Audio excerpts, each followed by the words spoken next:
So I'm Ryan Eden, the Village of Cayuga Heights. I'm only representing myself tonight. So we're a relatively enlightened community.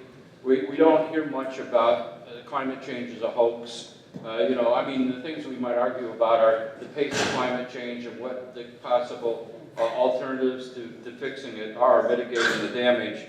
So our whole community has been embarked on 10 years of efforts to reduce the community's carbon footprint. Local organizations like Cooperative Extensions, Get Your Greenbacks, and Solar Tompkins Heat Smart, county, town, and city planners have been working on greenhouse gas inventories. We produced an energy roadmap. There's 2020 and 2030 energy strategies. There's an energy task force. Legislature supported non-pipe solutions. All of these efforts at carbon emissions reduction may be nullified by the continued operation of a fossil fuel power plant.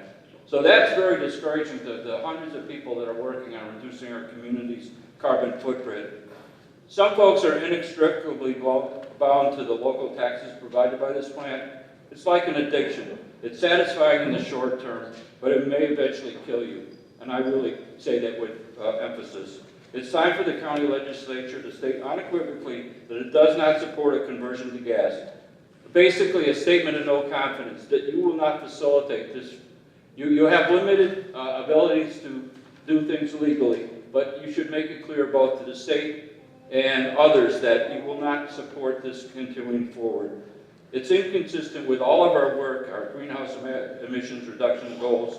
Let's not frustrate those who are working for a low-carbon future. Before the power plant declares bankruptcy, let's get the pollution cleaned up at this valuable lakefront property while there is a viable owner. I say this in reference to the valuable Morris Emerson site that has awaited a comprehensive cleanup for 30 years.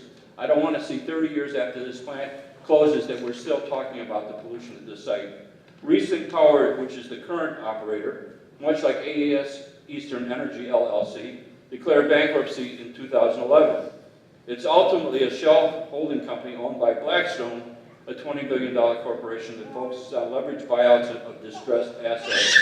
We need to, once Riesling declares bankruptcy, as far as I know, there are only two assets, they're Somerset and Cayuga. And so once those plants close, they'll be bankrupt, but you won't be able to go beyond them to recover funds to do cleanup. While we're advocating for transparency, how about an accounting from the Cayuga for the potential $190 million in reliability support service agreement payments that they received from 2012 to 2017.